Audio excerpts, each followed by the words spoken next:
Welcome back to the Deep Dive. Today we are plunging into an article by Naileg from Elpis, titled, My Future Parental Responsibility, My Choice. Yeah, this is a really interesting one. The author takes these three ideas that seem pretty common, Right. equal rights and responsibilities, abortion rights, and this idea of, well, genuine parental responsibility for biological parents. It asks, hang on, can you actually believe all three of these things at the same time, logically speaking? Exactly. It's not about arguing for or against any one of them on its own. No. It's about the clash between them. The author's mission, like they say in the abstract, is to show there's a logical contradiction here. It's like you pick these three pillars, but when you try to build something, they don't line up. Something has to give. Precisely. They want to expose that tension and sort of force you to see the choices you might need to make if you hold these common beliefs. So today, we're going to walk you through that argument. We'll define the key terms the author uses, which is important. Crucial, yeah. Lay out the steps that lead to this contradiction. Look at the escape routes the author sees. And the consequences of taking each route, which are, frankly, pretty surprising. Definitely. It's a complex puzzle, but the author's breakdown really helps clarify what's at stake. Okay, so to make sure we're all tracking with the author's specific logic, let's start with those definitions. Good idea. And the author's clear, these are specific definitions for this argument, not necessarily, capturing everyone's identity perfectly. Right. So first, biowoman, defined as someone capable of getting pregnant, but not capable of impregnating someone who can get pregnant. Okay. And then bioman is the opposite, can't get pregnant themselves, but can impregnate someone who is capable of getting pregnant. Makes sense. Just setting up the biological roles relevant to this specific line of reasoning. Exactly. It's for the logical structure. Got it. Now, the third big one, genuine parental responsibility. How's that defined? Okay, so this is the claim that either biowomen or biomen or both have parental responsibility for their child once it's born. But this definition itself rests on a couple of key assumptions the author makes. First, something they treat as pretty much non-negotiable. If a child is born, someone has to be responsible. You can't just let born children die from neglect. Exactly. They call it the impermissibility of allowing born children to die. Seems fundamental. Feels like a baseline societal agreement, yeah. And the second assumption built into genuine parental responsibility is that it's not the case that only someone else, someone other than the biomom or biodad, has this duty. Ah, okay.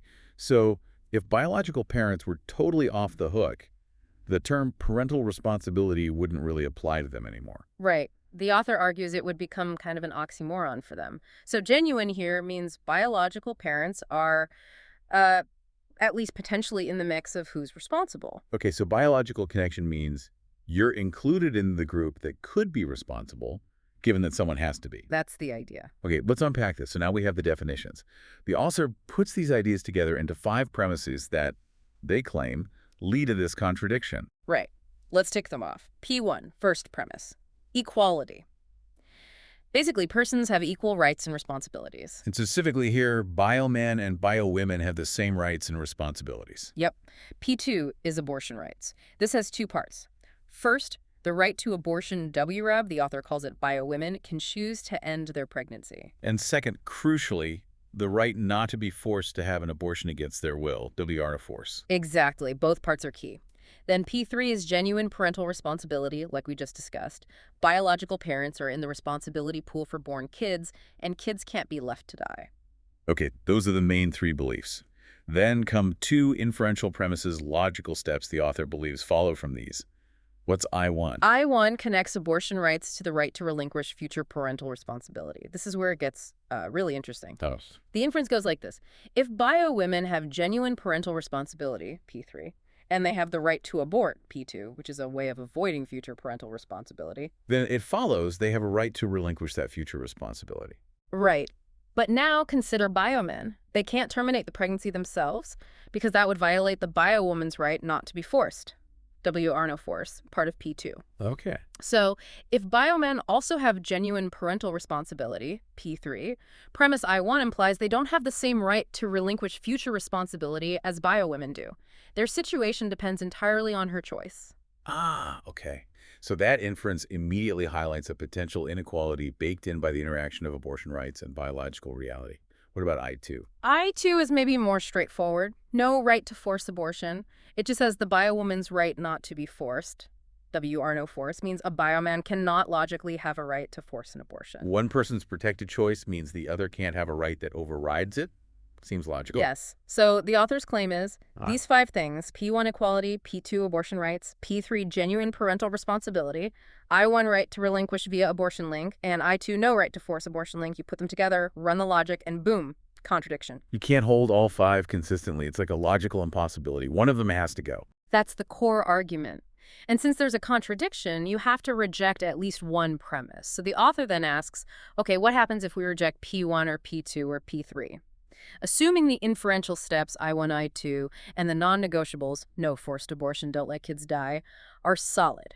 Okay, let's explore those escape routes. Option 1, rejecting P1 equality. Right. So you decide you want to keep abortion rights, P2, and genuine parental responsibility, P3. You believe bioparents are responsible. Okay. The author says, well, then the logical consequence is you must give up equality, P1. In this area, biomen and biowomen simply do not have the same rights and responsibilities. And the author calls this path dangerous. Why dangerous? What's the worry? Well, it opens a can of worms, doesn't it? If you say rights differ based on this biological difference, where does that stop? Could other biological differences justify different rights? Exactly. The author throws out these, quite provocative hypotheticals like, should responsibilities differ in an alien invasion based on biology, or should people with higher testosterone get preferential treatment? It's pushing you to think about the principle. Yeah, the potential slippery slope. And it also has weird implications for parental burdens, right? The author brings in this principle, P star. Yeah. The idea that it's more okay not to fulfill a responsibility if you were kind of forced into it versus choosing it freely. Okay. And the argument goes, since biowomen choose whether to continue the pregnancy because of abortion rights, while biomen don't get that same direct choice over becoming a father. They're becoming a father depends on her choice. Right. So using P, you could argue biomen are more forced into parental responsibility than biowomen are. Which could then be used to justify unequal parental burdens, with biomen having less responsibility. Potentially, yes. It's a counterintuitive twist. Does the right to abortion, if you keep P3, actually end up justifying unequal burdens instead of being a way to compensate for them? That definitely flips the script on some common arguments. Okay, path number 2, rejecting P2 abortion rights. So this time, you hold on to equality, P1.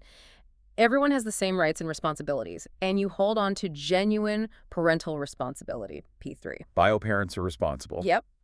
The logical consequence, according to the author, you have to reject abortion rights, P2. Which means rejecting either the right to choose abortion, REB, or the right not to be forced, WR forced. And rejecting the right not to be forced seems, well, deeply problematic for most people because of bodily autonomy, health risks, all that. Yeah, that seems like a harder one to let go of for many. So the focus usually lands on rejecting the right to choose abortion. And what the author finds interesting here is how this impacts certain justifications for abortion rights. Like arguments that say we need abortion rights precisely because of existing inequalities in parenting burdens. Exactly, like the philosopher Rez's argument mentioned in the source. They argue from inequality to the need for abortion rights. But the author's point here is, if starting with equality, P1, and genuine parental responsibility, P3, already logically leads you to reject abortion rights, P2, assuming I1 and I2 hold. Then you can't logically use P1 and P3 as the reason to support P2. Right.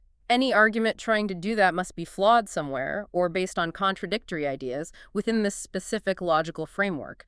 It doesn't kill all arguments for abortion rights, of course. But it challenges those specific ones based on equality and responsibility. Yes. It suggests you'd need to rely more heavily on, say, pure bodily autonomy arguments, which operate outside this particular set of premises. Interesting. So it narrows the ground for certain kinds of justifications. Right. Okay. Path 3, rejecting P3, genuine parental responsibility. Okay, so here you keep equality, P1, and you keep abortion rights, P2. What has to give? Genuine parental responsibility, P3. The idea that biological parents, simply by virtue of being biological parents, have responsibility for their born child. This is the one the author links to, my body, my choice, becoming my future parental responsibility, my choice. Exactly. And this path, the author argues, has really radical social consequences. Because if biology doesn't automatically mean responsibility. Then biological parents should be logically free to just walk away. Right. Renounce responsibility. No obligation to raise the child, no obligation to pay child support. Wow. So mandatory child support, especially for, say, a biological father who didn't want the pregnancy to continue, but the bio woman chose to carry to term, that would be inconsistent with this view. According to this specific logical path, yes. To be consistent with holding P1 and P2, those laws would arguably need to go. But the child still exists and needs care.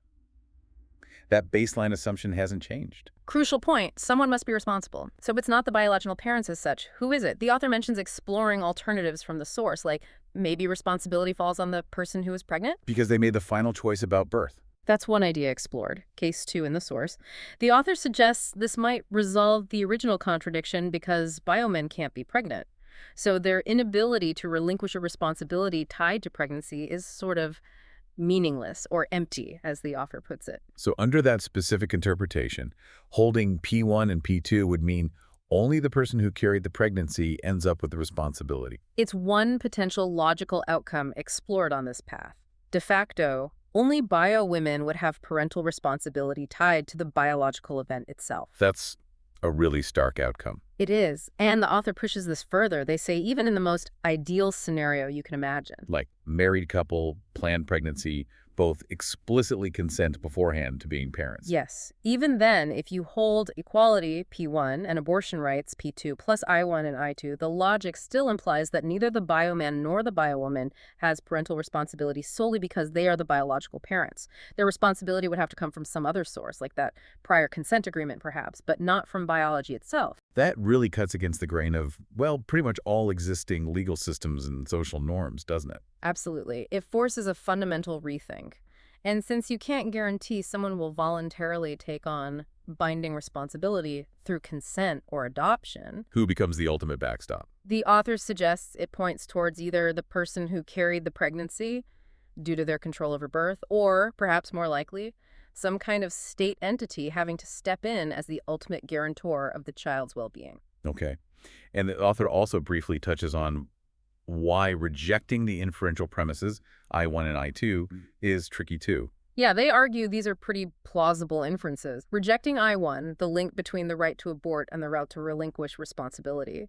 You'd be saying that having a right doesn't necessarily give you a right to the direct consequences of exercising that right. Sort of, yeah. It separates the action from its most obvious outcome in terms of responsibility, which seems a bit odd. And rejecting I2.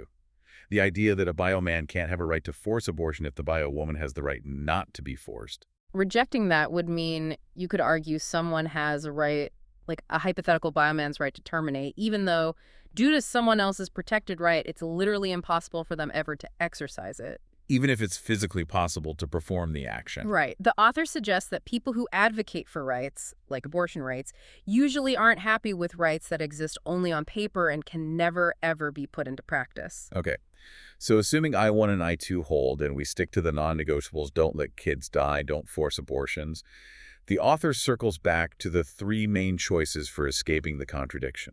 Let's recap them. 1, accept equality and genuine parental responsibility, but then you must reject abortion rights. 2, accept abortion rights and genuine parental responsibility, but then you must reject equality, meaning rights and responsibilities differ based on biology, potentially justifying unequal burdens. And 3, accept equality and abortion rights, but then you must reject genuine parental responsibility, meaning biology alone doesn't create parental duty, pushing responsibility elsewhere, maybe to the state or the carrier. And the author makes that quite direct suggestion, doesn't he? That if you lean towards option 3, valuing equality and abortion rights, often seen as sort of liberal positions. Then the author suggests, to be logically consistent, it would be prudent to also argue for getting rid of mandatory child support, at least for biological fathers who didn't consent to the continuation of the pregnancy. Because the asymmetry in ability to end the pregnancy is biological. But the link between her choice and his responsibility is legal, it's man-made, and laws can be changed. So change the laws to reflect the equality of choice regarding taking on responsibility if P1 and P2 are your priorities. That seems to be the implication drawn. And if the state ends up being the ultimate guarantor, the author notes, then the state should probably cover the costs and compensate caregivers. Which would also likely diminish the unique authority biological parents often have in making decisions for their children. It definitely shifts the landscape. The author essentially points out what they see as an inconsistency, holding liberal views on equality and abortion rights while simultaneously maintaining traditional views on genuine parental responsibility for biological parents. It's a direct challenge to reconcile those Yeah. positions. Yeah. And the author finishes by really trying to make you feel the weight of these choices. They list the statements you implicitly endorse depending on which premise you reject. Okay, let's hear them. Rejecting P1, equality. Means you implicitly support biologically different persons do not have the same rights and responsibilities. Rejecting P2, abortion rights. Means implicitly supporting. A person can be forced to have an abortion and there is no right to abortion. Rejecting P3, genuine parental responsibility. Means implicitly supporting. We can let born children die from lack of care and/or biological fathers, and perhaps mothers too, by extension of the logic, have no parental responsibility. And rejecting the inferences I1 or I2 means taking specific, potentially counterintuitive stances on how rights function. Right, like a right doesn't guarantee a right to its consequence, I1. Or a right can exist that can never be exercised, I2. And the final gut punch question from the author is, Right. would you feel comfortable publicly stating support for one of those resulting statements? Would you risk your job, your social standing? If the answer is yes, if it feels uncomfortable. Then the author concludes, this isn't just some abstract philosophical game. It's a real socially charged problem, and the discomfort suggests we might not be openly facing the logical consequences of our own deeply held but potentially conflicting beliefs. It casts a dark shadow, they say, on public discourse. Wow. Okay. That was definitely a deep dive into a very specific, very logical argument from Alex Naileg about this tension between equality, abortion rights, and parental responsibility. Yeah, the author isn't telling anyone what to reject. They're just laying out the logical bind and saying, look, for consistency, you have to pick one, and here's what follows from each choice. None of them are easy. It certainly makes you step back and examine those foundational assumptions we often take for granted about rights, family, society. What really jumps out at you from grappling with this logical puzzle? For me, it's the starkness of the choice when laid out so logically. It really forces you to clarify what your most fundamental commitments are when seemingly positive values clash. Yeah, it's a powerful demonstration that consistency can be uncomfortable, and maybe we need to be more explicit, even with ourselves, about which widely held beliefs we'd actually let go of if forced to choose. Absolutely. It highlights the importance of understanding not just what we believe, but the logical connections between those beliefs. Well, thanks for joining us for this deep dive. We hope this exploration gives you plenty to think about regarding these fundamental ideas and their surprising intersections.